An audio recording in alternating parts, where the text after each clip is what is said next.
Movies. know about you and his little bunny.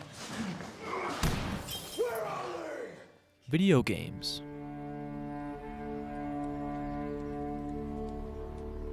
Both can be fantastic forms of entertainment. They can transport us to places of wonder instantly and invite us all to be a part of the stories and adventures that we wish we were a part of. 90% of all Americans watch movies, and only 50% of Americans have played video games. Out of that 50%, only 10% actually identified themselves as gamers. Why is there such a big difference?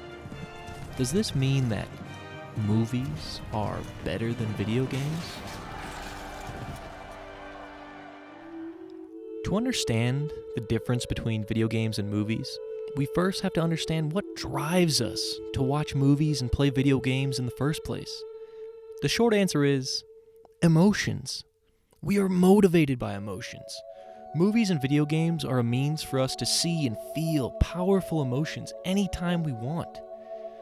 A simple expression of a smile can be powerful enough to make us smile. A tear can make us shed a tear. In moments of tension,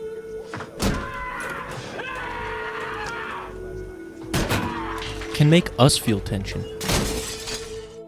These emotions are attached to the characters we have grown to love and always want to see more of. What else drives us to play and watch? Story. What all movies and games are made of. Look at Saving Private Ryan, an incredible film filled with triumph and tragedy, and a plot that we ourselves would never really want to experience in real life. It would just be too distressing, too dangerous. But no doubt by the end of the film, we felt like we were there, and we enjoyed it. Even though it's tragic and being there would have been terrible. This is Inside, one of the most captivating games ever made. A game that took 6 years to create. A game that's plot can be interpreted hundreds of ways. A game that has no faces and no dialogue. A game that my mom can pick up and play, even though she's never played a game before. I don't want to spoil anything, but you would never want to experience what the boy experiences in real life. Both this game and movie cannot be experienced in the real world, nor would you want to. They are escapes into a world where anything is possible. And there are limitless wonderful worlds and stories for us to explore. Firewatch, a story where you play as a middle-aged man who is overcoming tragedy. Mad Max, a story that is action-packed from beginning to end. How about Oxenfree, a mystery thriller that can go in any direction? Or Abzu, a beautiful game in a beautiful world. Many movies and games are driven by pure amusement and joy too. Think Austin Powers, Ace Ventura, and Dodgeball. Or games like Rocket League and Sunset Overdrive. As much as video games and movies have many similarities, they have many, many more differences. For example, technology. The most accessible resource to obtain when making a movie is a human face.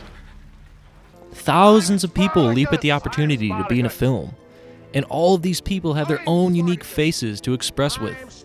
The same is not said for games.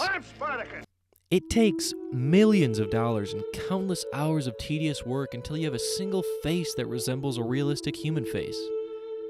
Mimicking realism in games can prove to be extremely difficult and expensive. Although it's hard to bring realism to games, Naughty Dog has shown how beautiful and realistic games can get with Uncharted 4, with near photorealism. And Hideo Kojima's new upcoming game, Death Stranding, looks just as good. Game characters are on the brink of being able to perform at the same level of our greatest actors. These games are unbelievable.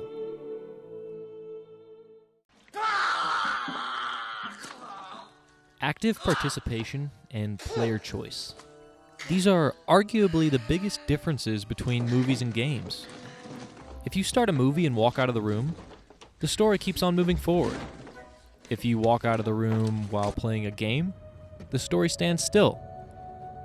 In many games, you make the choices that determine every moment. This means that, to a certain extent, you are the one that is telling the story through the choices you make. This is especially true in video games in the open world genre. The final difference I want to mention is immersion. Movies can only give you a glimpse into another world for a short time. Games can transport you there for as long as you want. For example, look at the Spider-Man movies. They let you watch Spider-Man swing through the city, fight bad guys, and follow compelling stories. The downside is that you know the movie is going to end after 2 hours, and you have to experience the movie exactly the same every time. No new story, no new camera angles or places to visit. Now check this out.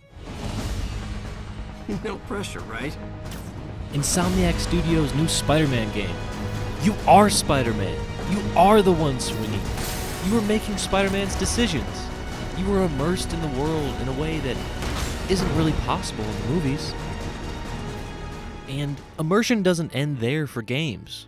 Virtual reality is on the rise and is becoming more and more immersive every year. Soon video games will be indistinguishable from real life. Look at how far we've come since Pong in just a mere 40 years. What will games be like 40 years from now?